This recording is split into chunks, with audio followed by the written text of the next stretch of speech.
Hi, everybody. Thanks for joining us this evening. This is John McDougall. I am the event coordinator here at Murder by the Book in Houston, and I'm super excited for tonight's event. But before we get into it, I just wanted to make some general store announcement stuff, let everybody know what's been going on with us. If you have not come to visit us at Murder by the Book in a while, the store is open. We hope you will come in and visit. We're still encouraging that you mask up when you come in.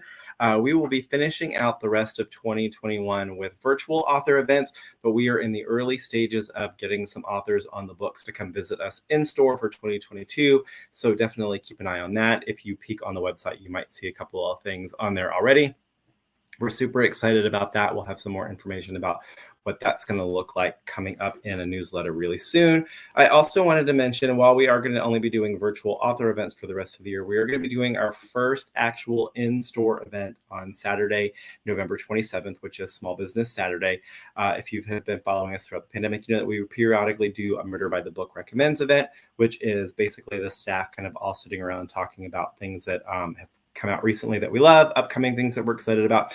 This time we'll be talking about our some of our favorite books of the year and some of our kind of hidden gems that we think people might have missed. So we're going to do two of those on the 27th. We'll do one at 11 and we'll do another one at 1 o'clock. So I hope that you will come see us for that. That's going to be Small Business Saturday. We've got a really great event roster for the rest of the week. Tomorrow night is our Agora and Polis monthly event. On Thursday, Nicole Gluck is going to be in conversation with Deanna Rayburn, and then we've got a bunch of good cozy authors on Friday as well. So definitely make sure you're checking out murderbooks.com so you can see everything that we've got going on. While we are listening to our authors tonight, if you have questions for them, whether it's about questions about writing short stories, questions about their full-length novels, what they're working on next, any of that writing process, any of that stuff, please post those in the live chat on YouTube or the comments on Facebook, and I will get to those in just a little bit. We'll let them chat for a little bit, and then I'll dig into questions. But tonight, we're super excited to be hosting the launch for the Midnight Hour collection, and I'm going to bring our authors on. I'm going to start with our editor, Abby L. Vandiver. How are you tonight, Abby? I'm well, thanks. How are you? I'm good, thanks. It's good to see you. Thank you. It's good to be seen, and I'm so happy to be here on our release night. Thank you for having us. And also wanted to mention briefly, as moonlighting as Abby Collette, Abby also has another book out today called Body and Soul Food, which is wonderful. Spoiler alert, if you subscribe to the Murder by the Book Cozy subscription box, you will probably be getting a copy of it very soon in the mail. And if you guys are not subscribed, also want to mention we do have a couple of subscription boxes. You can check those out on the store's website, and we'll be adding a new one next week, which we're super excited about. So there's more info about that. But let me find the screen that I had bios pulled up. So to officially get Abby introduced, Wall Street Journal and USA Today bestselling author Abby L. Vandiver, who also writes as Abby Collette, has always enjoyed writing. Combining that with her gift for telling stories and a love of mystery, she became an author. A hybrid, she has written as an indie as well as traditionally published author. Abby has penned more than 25 books and short stories. She writes cozy mysteries with Penguin Berkeley, including A Deadly Inside Scoop and A Game of Cones in the Ice Cream Parlor series. Abby resides in South Euclid, Ohio, and enjoys spending time with her grandchildren and facilitating self-published and writing craft classes at her local library. So I mentioned she is the editor for tonight's anthology. Next up, I am going to bring out Richie Narvaez. Narvaez? Yeah, that's all right. Narvaez. I was close. Narvaez. That's okay. Close. Yeah. No, it's good. Hi, how are you doing, John? I'm very good. How you doing, John? I'm good. Thanks for joining us. Sure. So Richie is the author of the Hipster Death Rattle from Down and Out Books and Roachkiller and Other Stories from Beyond the Page, which won the 2013 Spinetingler Award for Best Anthology. His work has appeared in numerous journals and anthologies, and he teaches at the Fashion Institute of Technology in Manhattan and lives in the Bronx. Next up, I'm going to bring out Tracy Clark. How are you tonight, Tracy? I'm good. How's everybody doing? Good. Thanks for joining us. Glad to be here.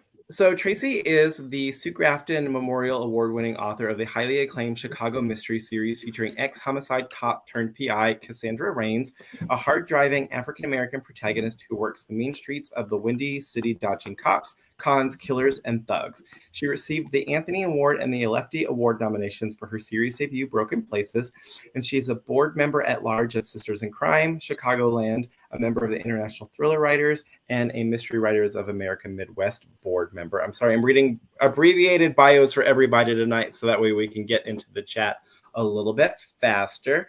Next up, we're going to bring out Jennifer J. Chow. How are you tonight, Jennifer? Hi, I'm good. Thanks for having me. It's good to see you again. Same here. So Jennifer J. Chow grew up reading Garfield comics and adores creating sassy kidlit. She also writes. I'm sorry? Oh, sassy kit. Kitlit. Apparently, my reading skills are not great. She also writes the Winston Wong Mysteries, which features a regular meowing cat. Her other Asian American novels include Dragonfly Dreams, a Teen Vogue pick, and the 228 Legacy. Next up, we're going to bring out Stella Uni. How are you tonight, Stella? Hi, John. Thanks so much for joining us. Thank you. So British Nigerian Stella Uni is the author of the debut crime fiction Deadly Sacrifice, a police procedural published by Jacaranda Books as part of their 20 in 2020 series in September of 2020. Deadly Sacrifice was shortlisted for the S.I. Leeds Literary Prize in 2016 and was an Audible Crime and Thriller Pick of the Month. Stella has a degree in linguistics and African languages from the University of Benin and an MSc in Information Systems and Technology from City University London, and she works as a business intelligence analyst. And last but definitely not least, I'm going to bring out David Heska Wanbli Weiden. How are you tonight, David? Hey, John. Very good. Thank you. It's good to see you again. Yes, sir. So David is an enrolled citizen in the Sicangu Lakota Nation and received his MFA from the Institute of American Indian Arts. He is a MacDowell Colony Fellow, a Tin House Scholar, and the recipient of the Pan American Writing for Justice Fellowship. A lawyer professor, he lives in Denver, Colorado with his family. So I think that is everybody. But just as a reminder, before I turn this over to Abby, if you guys have questions for them, please post those in the comments. Don't be shy. Like I said, it can be about the anthology, short stories, writing craft, their novels, any of that stuff. We definitely want to get to those questions in a little bit.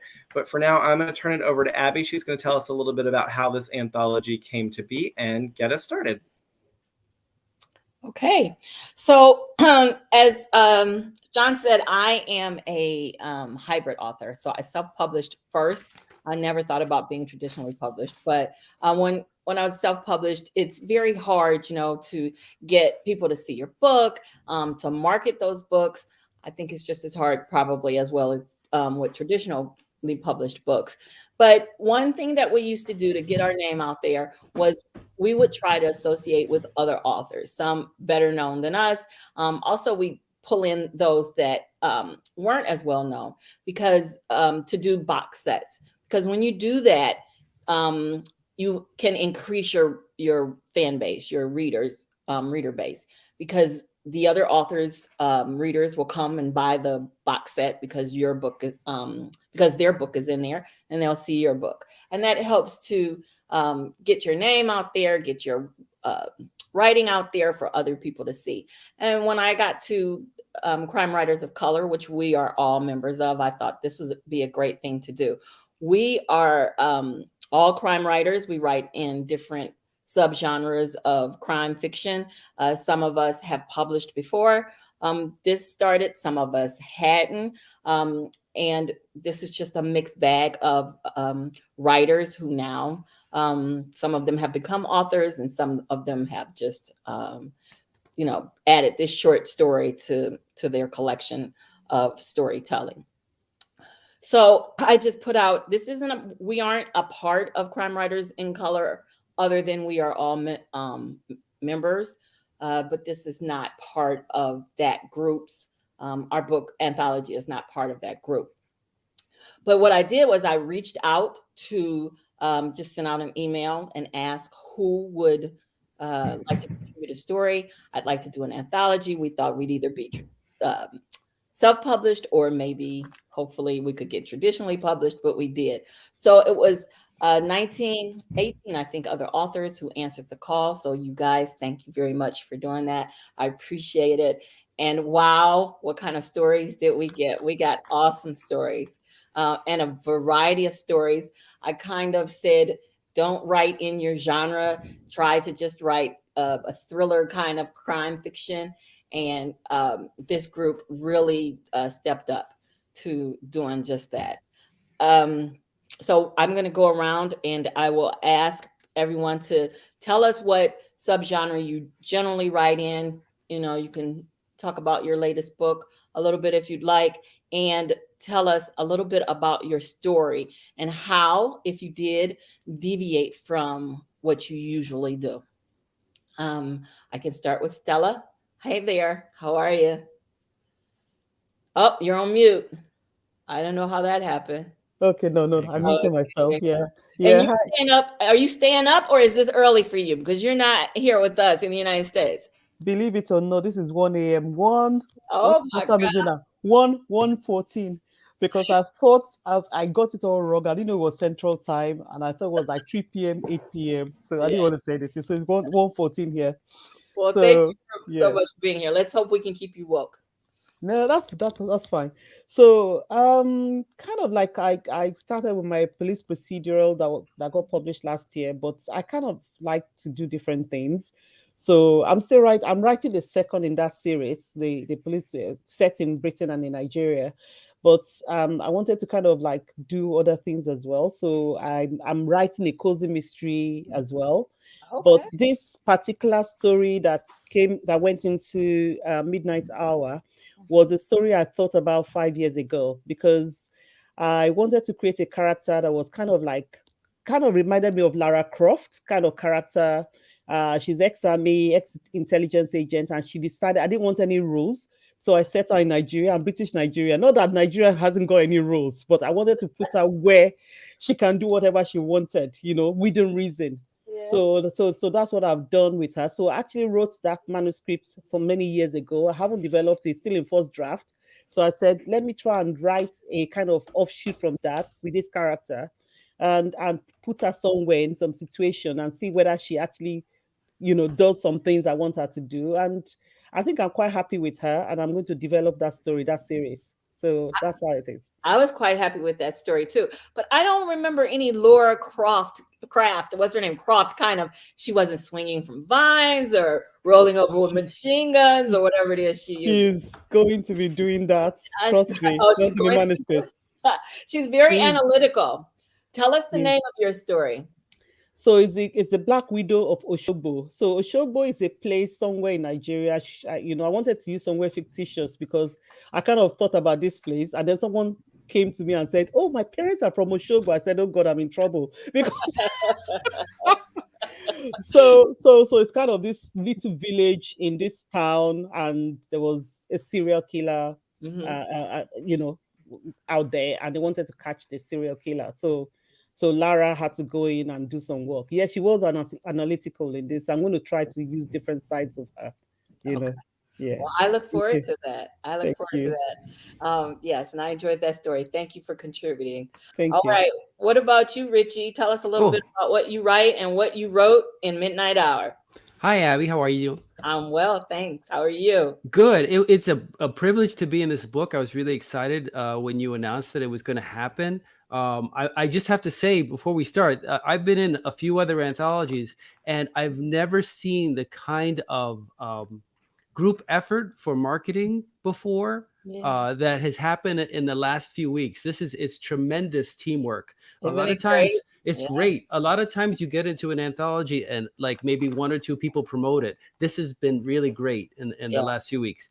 So just about me, I usually write I guess what's called noir, with a lot of pessimism, cynicism, and dark endings. My first book was a book of short stories, Roachkiller and Other Stories, that John mentioned.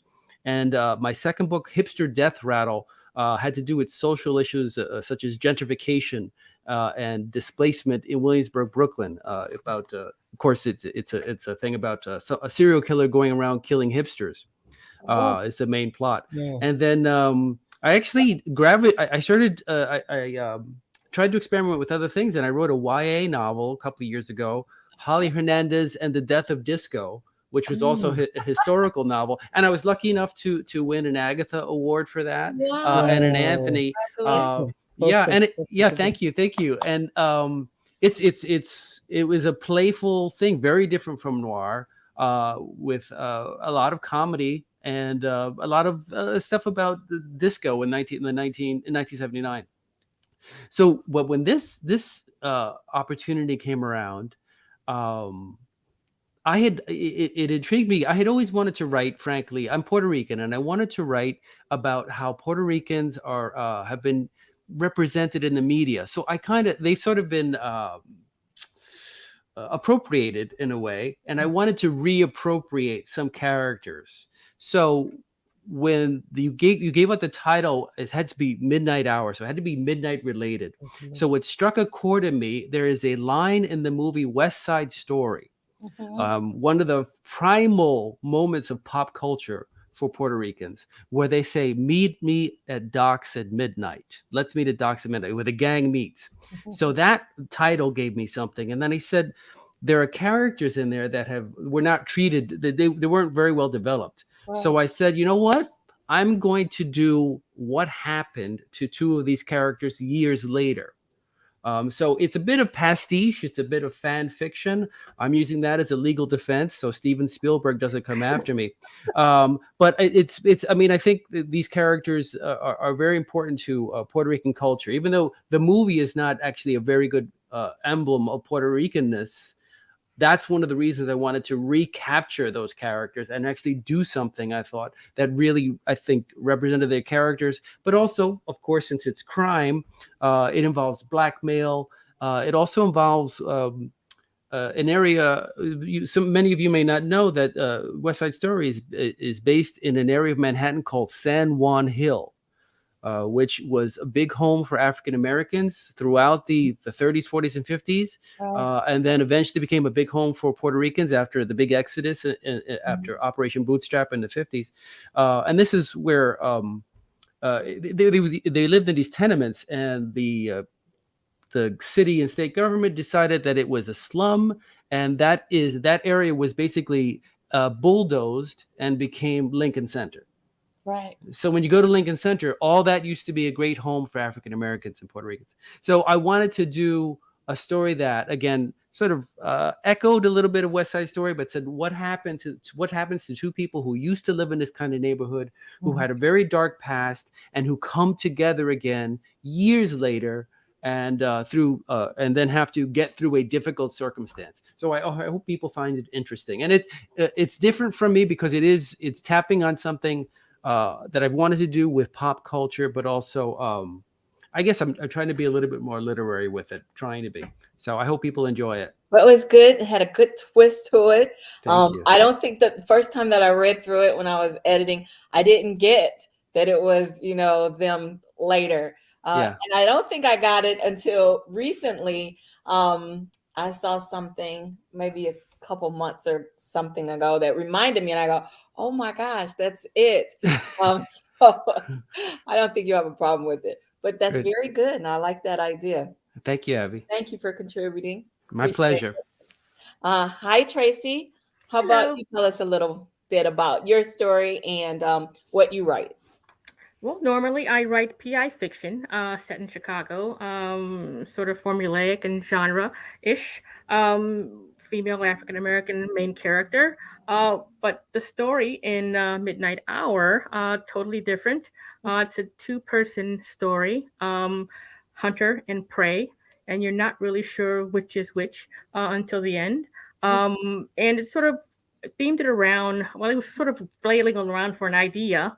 She said I sort of panicked first because I don't outline or anything. I'm a pantser. I sort of fly by the seat of my pants. So when this email from you came in asking for a story, my first impression was that, okay, yes. And then the panic sets in. And then I have to find a story. I'm not usually a short story writer. That's sort of a stylized sort of a thing. But I gave it a shot. And I sort of themed mine around In the Midnight Hour by Wilson Pickett, the song. That's the first thing that sort of came to me when midnight was sort of proposed. And so then I had to figure out what kind of story I could sort of revolve around that. So this hunter and prey concept sort of came to me. And then a couple of weeks of sort of letting it formulate and sort of sit and sort of simmer a little bit. And then it sort of came to me. So I sat down, no outline, just me and my little laptop. And this story, Lucky 13, came out. I sort of like stories generally that don't sort of end up as they first appear. So there's this sort of pivot and swivel where sort of things sort of turn on their side. So the story came out, luckily for me, knock wood, and it's there. I'm happy it's there. I'm happy it's done, and I'm sort of happy with it. So I hope our readers will enjoy it as well.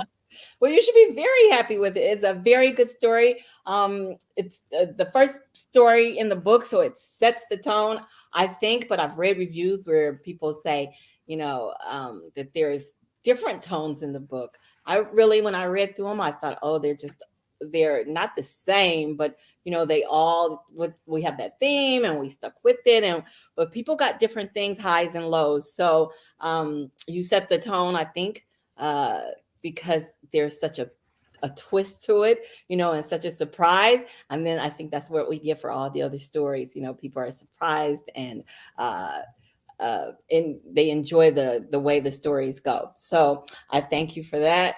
Thank you for contributing. I really appreciate it. And I loved that story. As soon as I read it, I love that story. Came as a surprise to me too. So yeah, we're all good. Yeah, and I'm not one for writing short stories. I remember I had to learn how to write a short story. I thought people who wrote short stories were just like geniuses, because how do you get a whole story in such, in so few words? And I remember I had to learn to do it. So the first time I tried one, it was 20,000 words. Then I went down to 14,000. And then I went to 7. And then finally I could get to 5. So I don't know about the rest of you guys, if you were versed in writing these short stories, or panic set in like what happened with Tracy. So I know it can be kind of hard to get in it, and we got varied lengths in the stories too. Gigi's story is longer than most of the other ones. I think hers is maybe 7,000 words, and then we have one story, I can't remember offhand whose story it is. Maybe Christopher. It's 2,000 words. So it was all within the guidelines that we set forth in the beginning, but there is such a variety. David, hi there.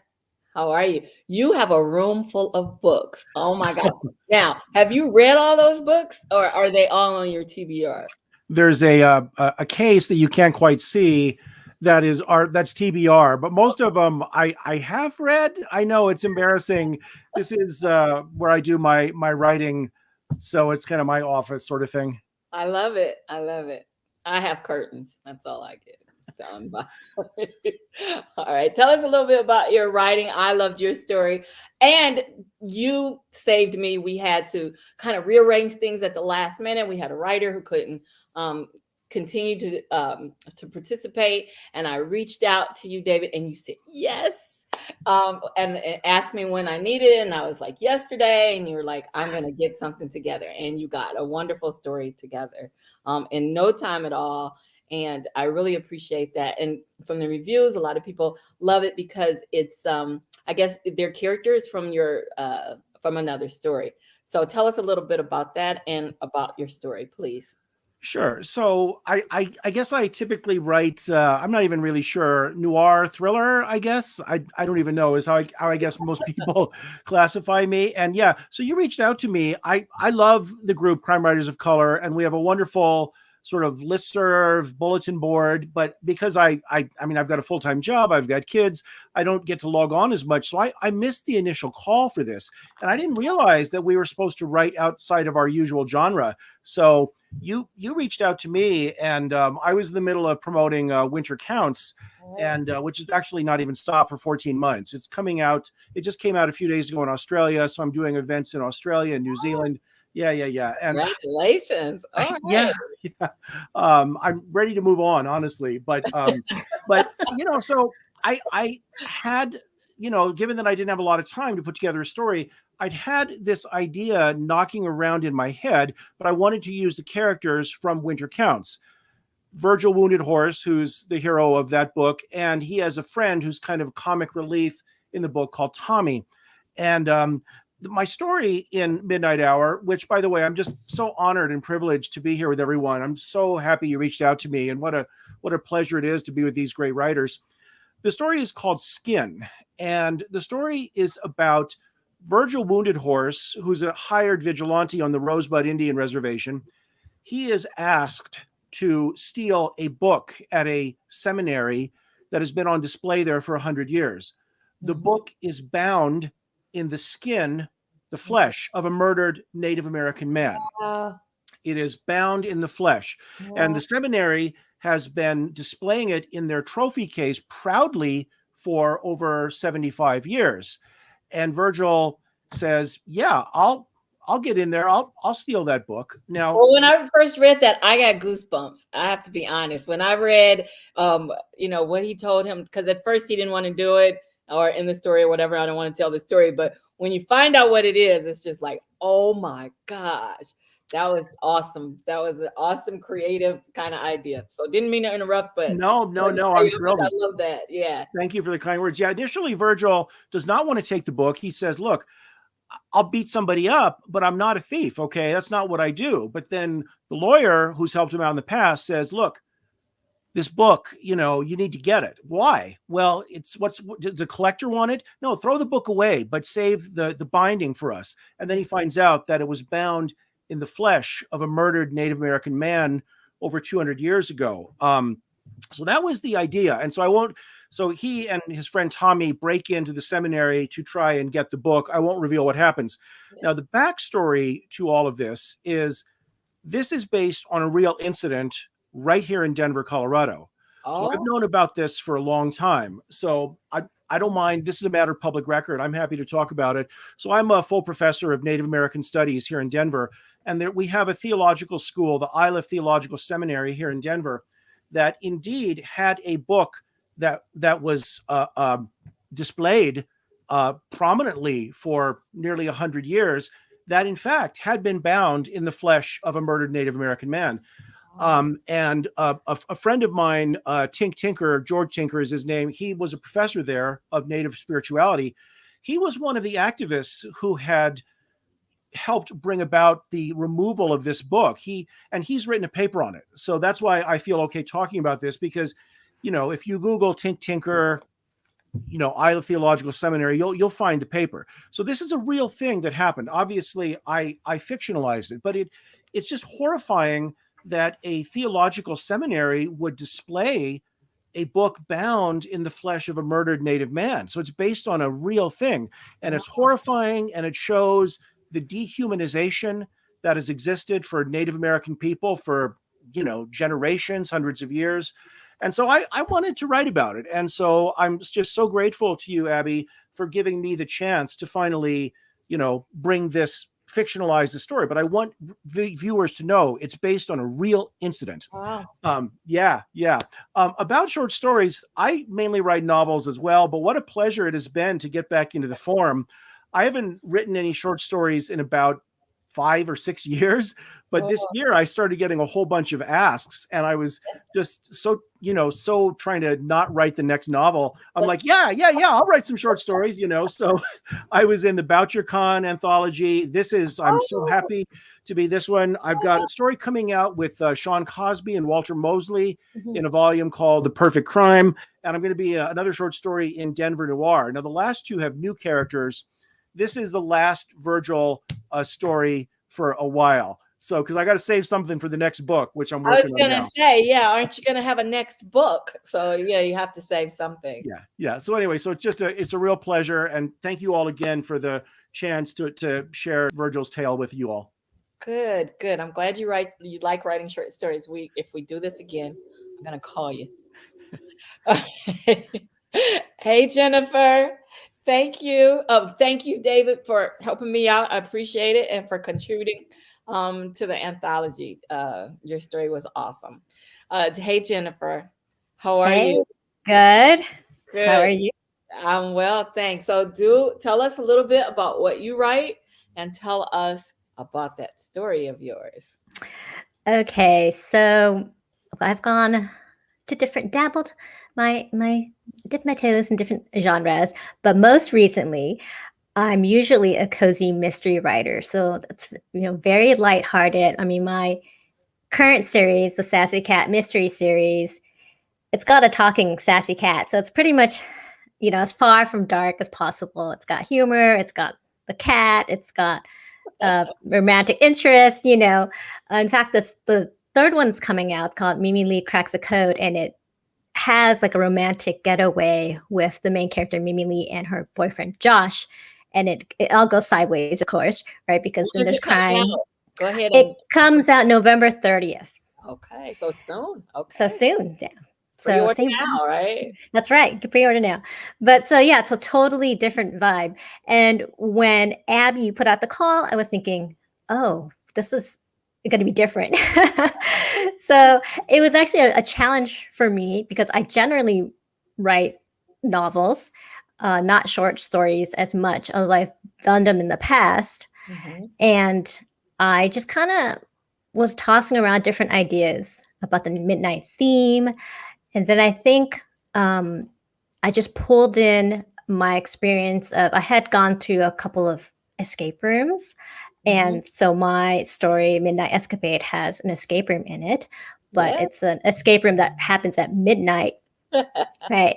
And it features these like two friends who reconnect on Facebook, and then they're doing this escape room together.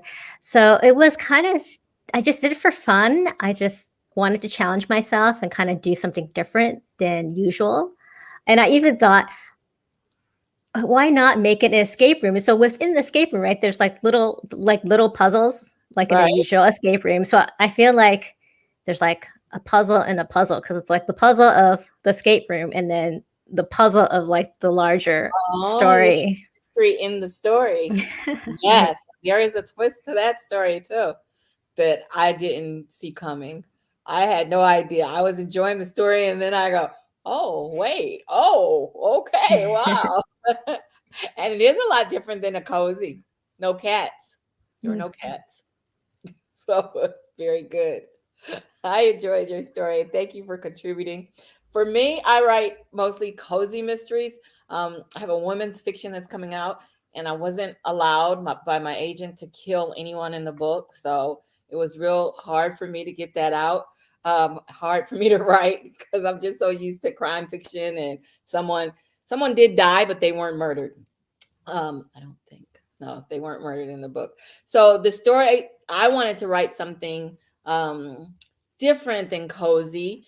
And so I had actually written this story a while ago. I have like 3 or 4 short stories that I was practicing my short story chops on, and this was one of them, and I thought it would go good, and so I brushed it up a little bit. So I think my story is called The Bridge, and I think it's completely different than anything that I've published in the mystery genre. So it was fun for me to have something new out there, and it makes me want to do something more, something different, and still in crime fiction and in mystery. I think everything that I write will have a little bit of mystery in it. So this, I think, helped me expand as a writer. And I had hoped that, a lot of people would do that joined and wanted to contribute. When we gave parameters, it wasn't just, even though each one of you spoke about how, you started thinking about what kind of story can I write? What do I want to tell in this story? It still kind of took you out your comfort zone, your kind of go-to. Tracy says she's a pantser. She just sits down and write. So do I. I never, you never know what the characters are going to do, how the story is going to come out.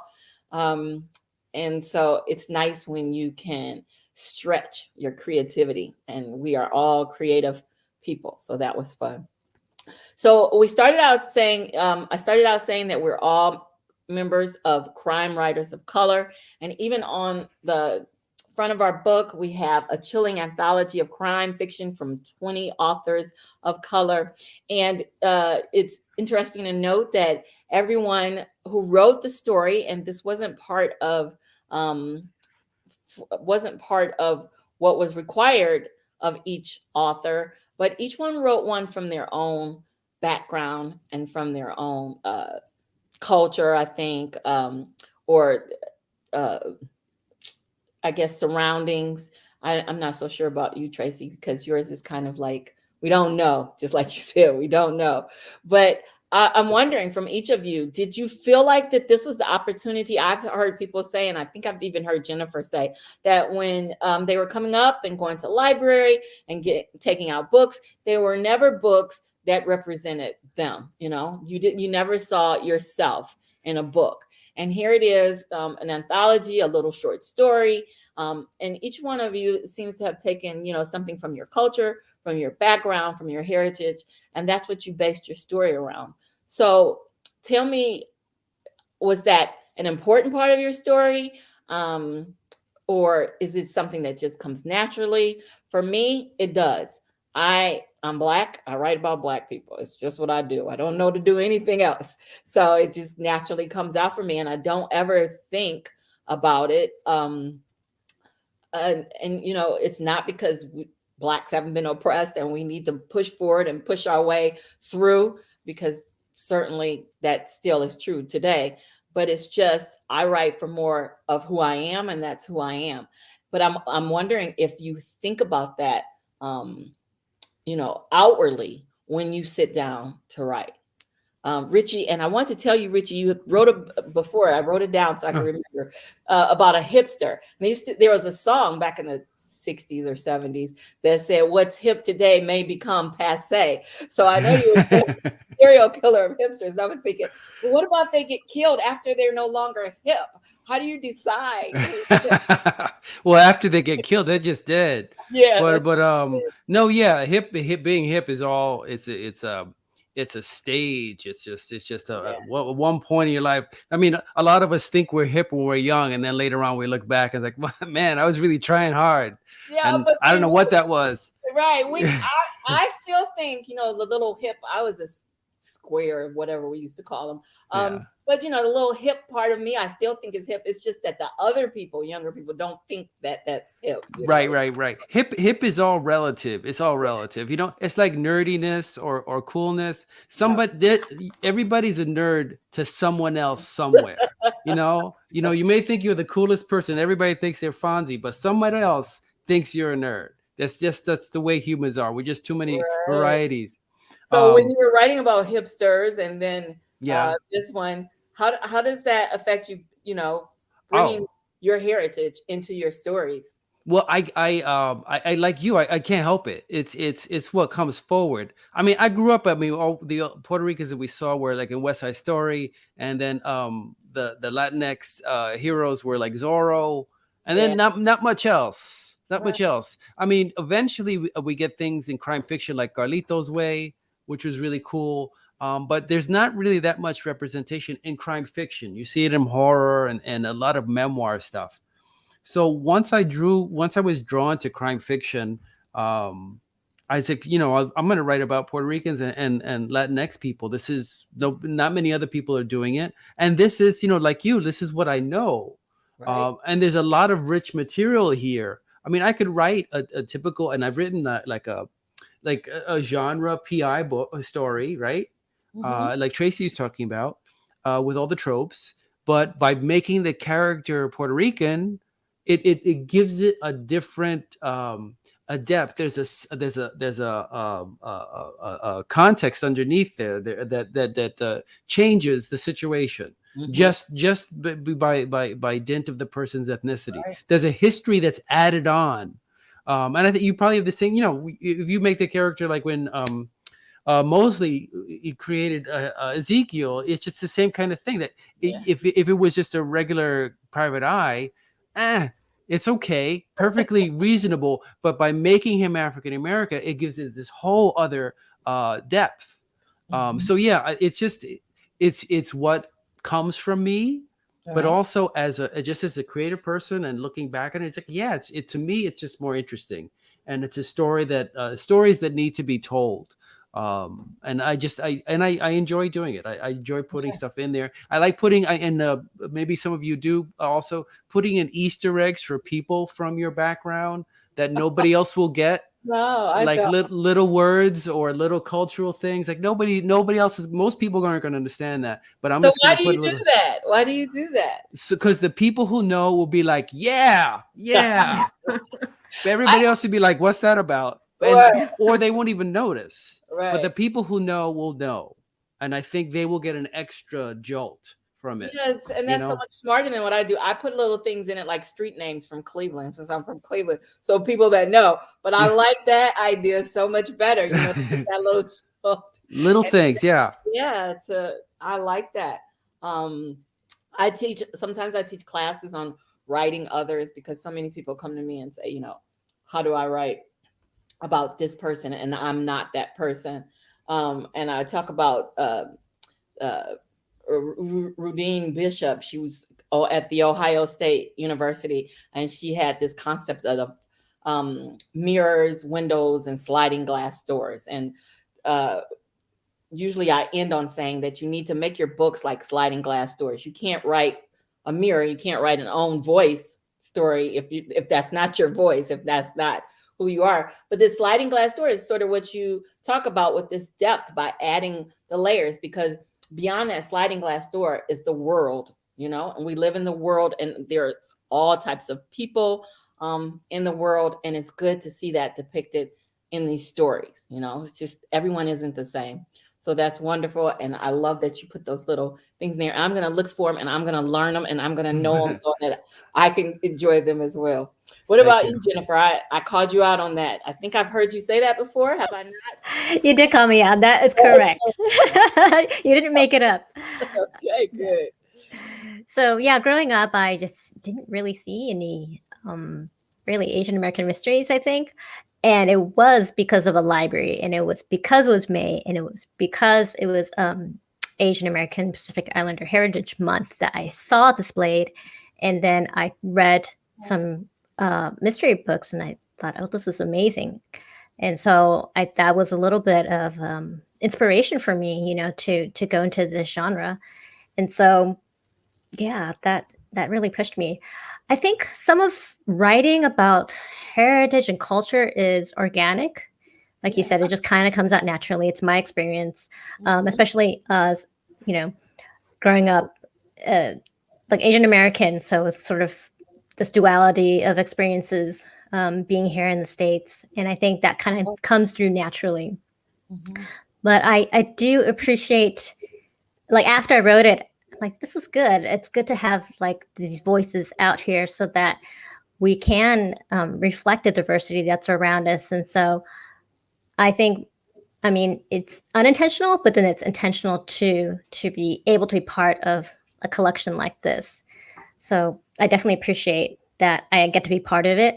And I do try to put heritage in my books as well. So even like the Sassy Cat Mysteries has the mom in the story is Malaysian Chinese of the main character, and my dad is Malaysian Chinese. So I also put that in.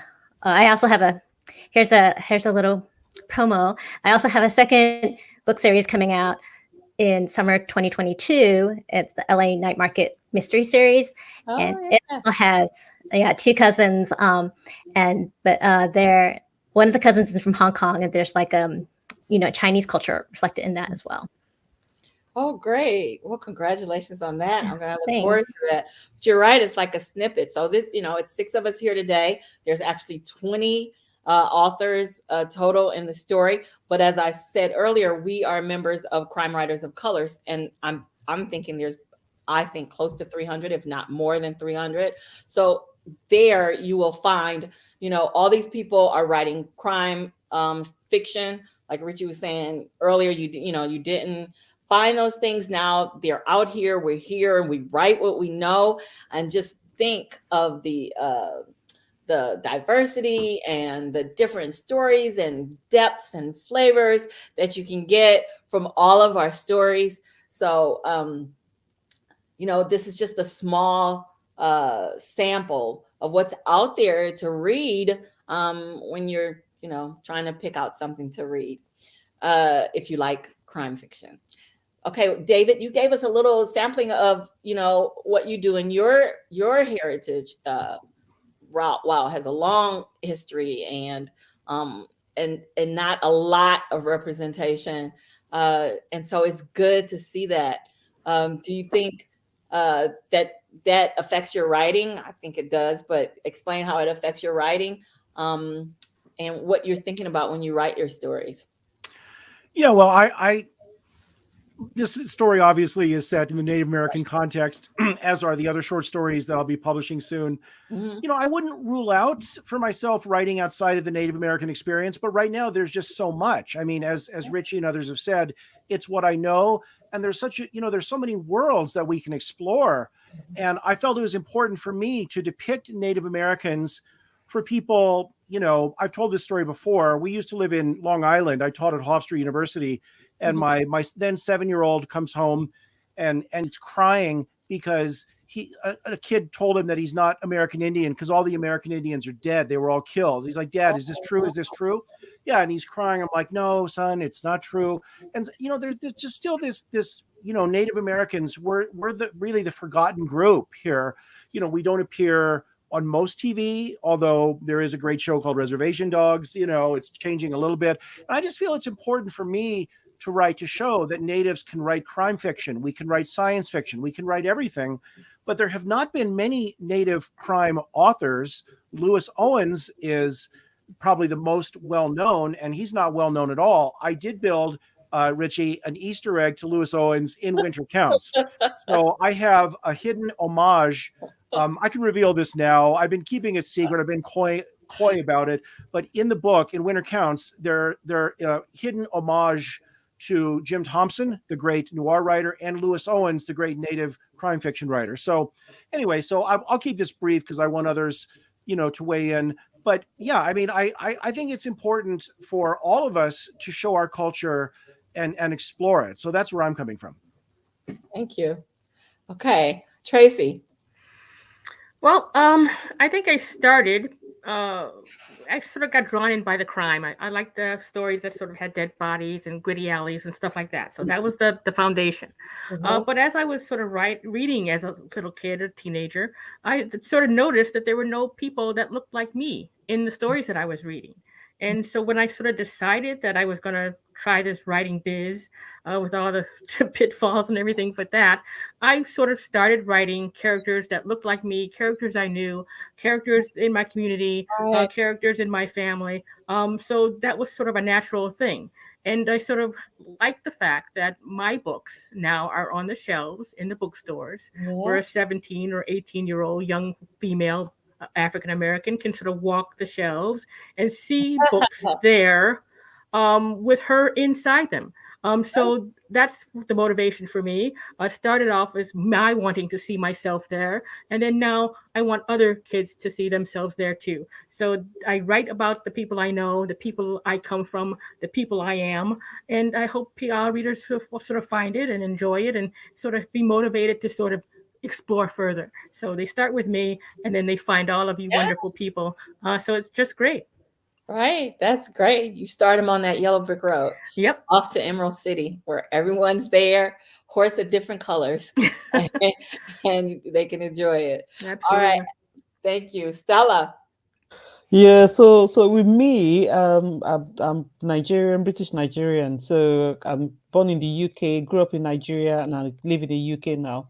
And I kind of I was obsessed with reading right from when I was young, growing up, and loved books, a lot, read a lot of crime fiction, and a lot that I shouldn't be reading when I was young, but I did.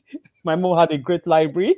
So and then I just popped in my head in my mid-20s that I actually wanted to write, and I wanted to write, so I thought I would write literary fiction, because there's a lot of great literary writers in Nigeria. You have Wole Soyinka and Chinua Achebe and all that big literary writers. So I tried to write the literary fiction, and then it didn't work out. And then years later, I decided I want to write crime fiction. Yeah.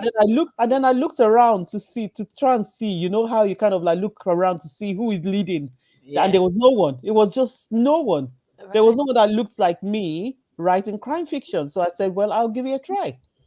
And so I'm writing, and I'm hoping that I'm trying to set a kind of example for younger people as well, to say that, look, if you want to write in any area, you don't have to look for anyone. You can start. Yeah. So I mean, my police procedural, I was the first person to create a Black female police detective in UK. That is a laugh, a joke in 2021.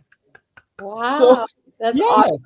That's In awesome. 2021. So there's nothing wrong in being first in everything. And I like the different subgenre of crime fiction. So I'm just going to write as I see it.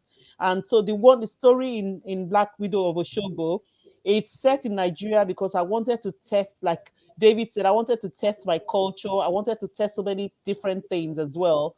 And that's what I'm going to do with that series with Lara. Thank you. Sounds good. Sounds good. All right. So John's going to pop back in, he said, with some questions from the crowd. We can get those answered.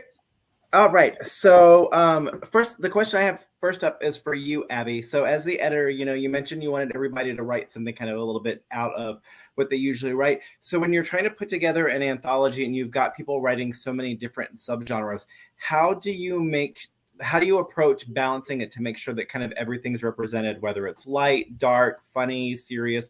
How do you approach that?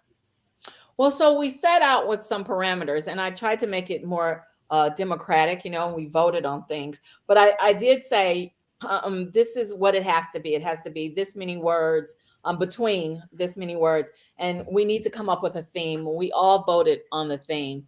I think, didn't we, you guys? We all voted on the theme. And I took a poll, and then I think maybe we narrowed it down or something. And then I asked everyone not to write in their genre. And honestly, I've read all the stories a few times, and I didn't see all the things that I've seen in reviews. They're saying there's some horror in there, there's some noir in there is some cozy. And I guess, and maybe I just, had my blinders on. I saw exactly what I asked people to do. They wrote crime thrillers, something good, something happening around midnight. So I think the thing was to let everybody have, input in it. We did the votings, and we talked, and we didn't do as much in our Facebook group as we did because everyone was busy. Books were coming out, people were in there, as they say, writing caves. But people came out and voted and left their little comments. I eventually saw them because I was so bad at getting back to the room. And I think that's what helped us to be a cohesive group. It wasn't, me dictating what to do and bumping heads with authors. Like I said, we're all creatives, and you got to give us room to work. And that's what I tried to do. Perfect. So for the whole panel, for anybody who wants to jump in, was there anybody who wrote something outside of their comfort zone that made them want to write more in that vein? Me, definitely. Yeah. Looks like I see lots of nodding. Not me. I kind of like gumshoes. I sort of stick with that. This was a kind of a nice experience, a nice exercise, but I kind of sort of have that sweet spot, gumshoes. Yeah. I like exploring. I mean, definitely short story wise. I don't know about novel, but it's been interesting to go outside my genre. And I wanted to start a new series and test this character. I know I'd written the first draft on her, but I wanted to test her in a short story. And short stories are a good way to test, to see whether something works or not. And to me, I'm just going to go with the series. So yeah. Perfect. All right. So last question to see us out for the evening. This is going to be for everybody, and we'll start with Abby. So 2-part question. First part is, what do you have coming up next? And second part is, what is something that you've read lately that you love? Let's start with Abby. Oh, something that I read lately that I love, The Therapist. I love that. That's by VA Paris, right? I love that. And I was reading it in my room and my house was dark. And somebody came and knocked on my door or something, scared the life out of me. That's how good it was. I was so engrossed. I would love to write something like that. I don't know that I can do all these twists. These guys wrote these stories and had these twists, and I'm just in awe of them. So I don't know that I can do that. But as you said, I had Body and Soul Food. It also came out today. There's book 2 is coming out soon. I think in August. I'm not sure. And it's called, I forget what it's called. It's coming out in August. In January, I have the 3rd book to my Ice Cream Parlor series is coming out, A Killer Sunday. That comes out January 4th, I believe. And then another book in August, I have Where Wild Peaches Grow is my try at women's fiction. Like I said, though, I think I'm going to stick with crime and murder because that's so easy to do. I don't know what to do with these other books. And I am also going to be in another anthology. I'm not editing this one. Someone asked me to write a noir story, so I probably need to call you, Richie, because I haven't the faintest idea how to do that. I took notes though when you said dark endings and cynicism, so I took notes so I know what to put in it. Call me. I will call you. And I think that comes out in the fall 2022. So I've got like 3 or 4 books coming out. And of course, I'm working on stuff because The Bridge and Midnight Hour did motivate me. So nice to write something different. How about you, Richie? I am I'm going to be running a book group for the Center for Fiction in New York City, but anybody from across the world can get into it. It is a book group on international noir. So it will feature short books really from France, Argentina, Lagos, and Japan. And we will we'll read and we'll dish. They're all noir books, so it's a good instruction on how to do noir and how noir translates from our Western concept and how other people, other cultures conceive of noir or have that kind of dark fiction. I have a short story coming up soon in a collection called Under the Thumb, Stories of Police Oppression, edited by Sean Cosby. And I have a short story I'm proud of that I think that's coming out in December, I hope. And then a book that I've read recently, I'll just go back to one of the international noir books. There's one called All Yours by Claudia Piñero from Argentina. And it's just really one twist after another. It's a very... it's translated, so the language is fairly plain. So you always get that issue sometimes. You often get that issue with translation. It's sort of flattened out. But it's actually, it's amazing. It's a total page turner. Really, really a revelation for me. Perfect. And how about you, Stella? Let me unmute myself. So I'm trying to write a second to my police procedural. I'm saying the word trying to write, but I'm trying to write that. But I'm actually working on a cozy mystery. Well, I'm calling it cozy, but I've been told it's not cozy, actually. It's a traditional mystery series that I started in the pandemic, and I wrote it in an anthology. I wrote the short story in an anthology, and it's a housekeeper, and it's set in London, the Knightsbridge, in a very, very posh, high-end guest house, and a lot of international celebrities come to this guest house to hide out and to shop in Harrods. So Sounds good. And she gets involved with the business with British intelligence. So all sorts of things happen, and there's all sorts of guests coming to the house. So that's what I'm working on at the moment. I've written a manuscript, I'm developing it, and I'm hoping that that's going to be a series anyway. Yeah. So that's it. Thank you. Perfect. And what's something that you've read lately that you've loved? Oh yeah, I'm reading Broken Places by Tracy Clark. I love it. All right. Yay. Good taste. Good taste. Good book. And how about you, Jennifer? Okay, let's see. So for reading, I'm kind of on a nonfiction memoir kick right now. So most recently, Crying in H Mart really touched me. So I read that.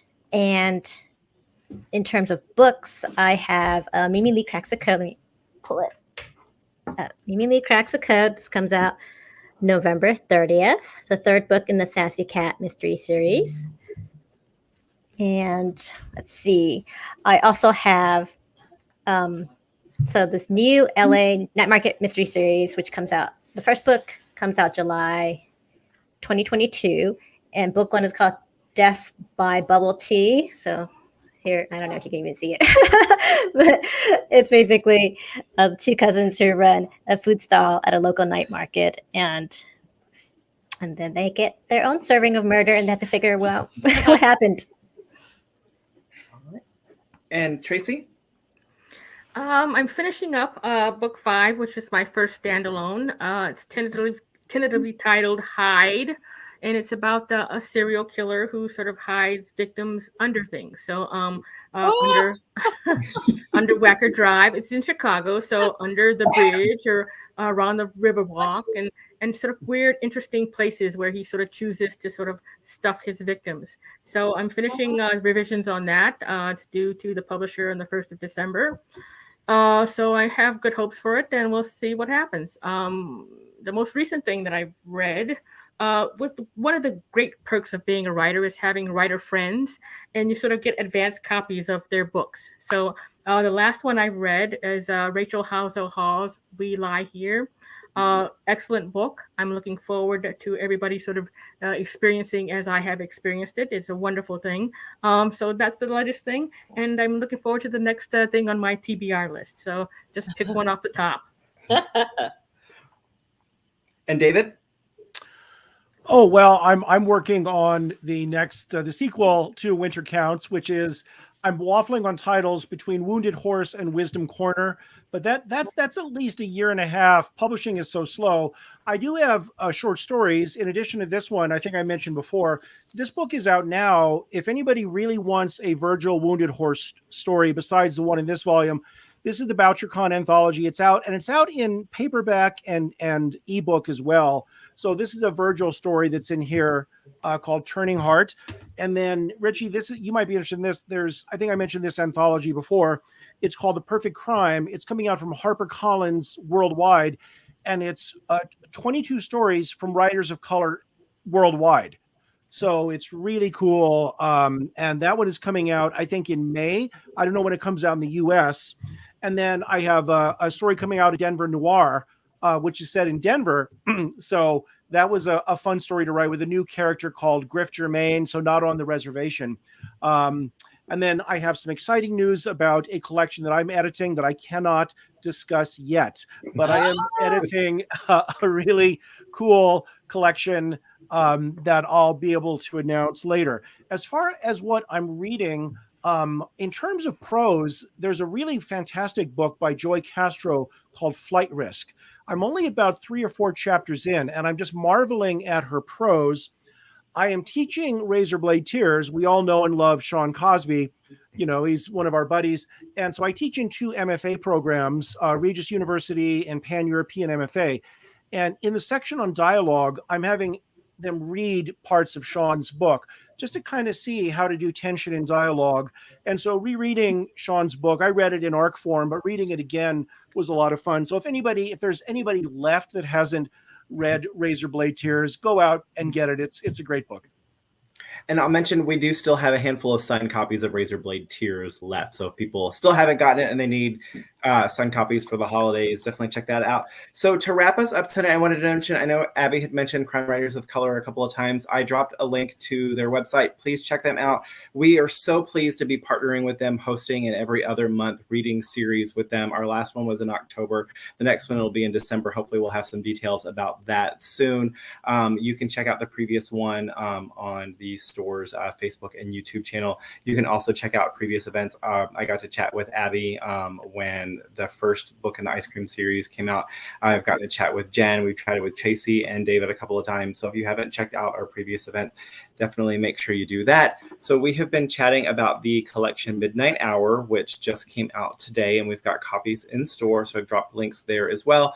So if you haven't picked up copies of it, definitely do that. As I mentioned, once we're done, Facebook and YouTube will archive archive our chat so you guys can rewatch it. Thank you, everybody, for joining us this evening. This has been a blast. It's been great to hear you guys all get to chat about your stories in the anthology. Thank you. Thank you so much Thanks for having us. Thank you guys you. all very much. Thank Thank you. you. We'll see you soon. Take care. Bye. All Take right. care. Bye all. Bye-bye.